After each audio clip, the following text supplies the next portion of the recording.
반가우신 또 분이 오셨습니다. 네, 열방과 또 50개 주를 복음으로 전도로 누비시는 우리 구하동 목사님, 선교사님 또 이렇게 오셨습니다. 네, 할렐루야. 네, 오늘은 마태복음 27장입니다. 네, 예수님의 순환에 관한 또한 예수님의 드디어 십자가의 죽으심을 묵도하는 장면이 되겠습니다. 네, 새벽에 일이 일어났대요. 네, 새벽에 모든 대제사장, 백성의 장로들이 예수를 죽이려고 우리는 이 새벽에 무엇을 합니까? 우리는 하나님을 예배하며 예수님을 찬미합니다. 그러나 이렇게 예수님을 대적하는 자들은 저들도 새벽같이 이렇게 모의를 하고 있습니다. 그래서 드디어 예수님을 결박해서 총독 빌라도에게 넘기게 됩니다. 이때 어떻게 해서 예수를 판 유다가 이제 시발점이 되어서 예수님께서 이제 순환을 당하시게 됐는데, 이 유다가 이제 예수님의 그 힘없이 잡히시는 모습을 보고 이제 스스로 죄책감에 빠집니다. 스스로 정죄됨을 보고 이제 뉘우치는데,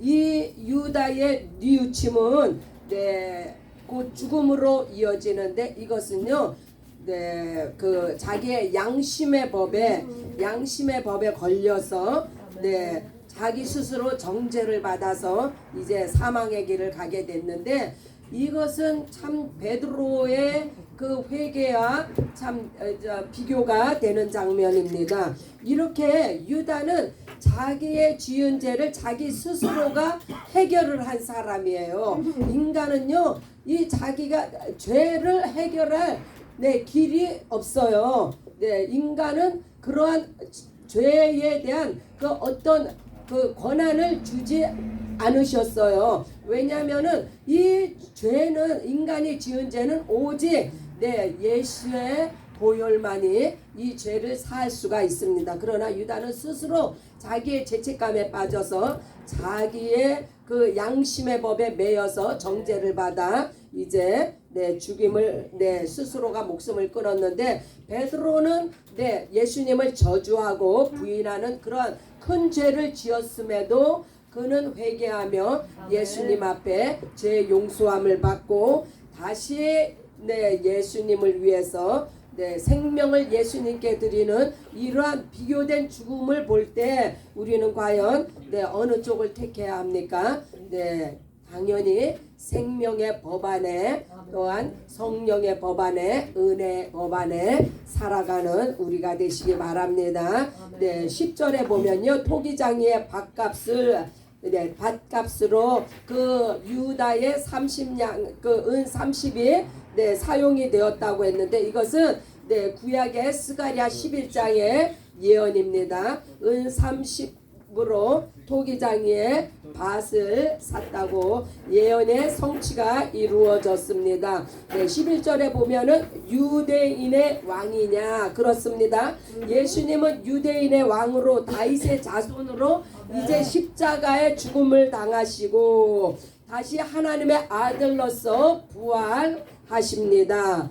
25절에 이제 백성이 다 대답하여 가로되 그 피를 우리와 우리 자손에게 돌릴지어다. 어떻게 그 저주가 어떻게 돌아갔어요? 이 이스라엘 백성들이 이 저주의 맹세는요, 결국에는 예루살렘이 파괴되고 2000년 동안 유대인들이 유리 방황하는 삶을 살게 되었고, 또한 지금까지도 예수를 믿지 않는 예수를 믿지 않는다는 것은요, 곧 그들이 저주의 삶을 살고 있다는 거예요. 아무리 이 온 세계를 쥐락펴락하는 것이 유대인이라 할지라도 저들이 예수 믿지 않으면요, 그 결국은 저주며 사망입니다. 이러한 예수님을 십자가에 못 박도록 내어준 이 이스라엘 유대 자손들의 자기들이 한 저주의 맹세가 오늘날까지 이렇게 이어져 오고 있습니다. 이제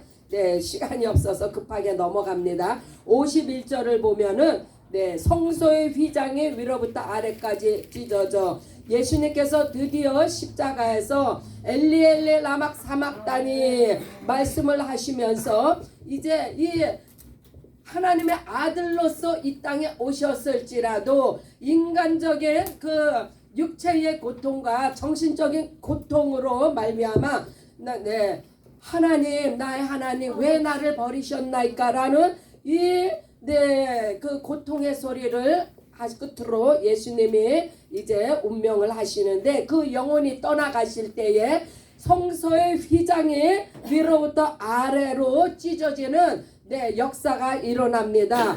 네, 이것은요. 네.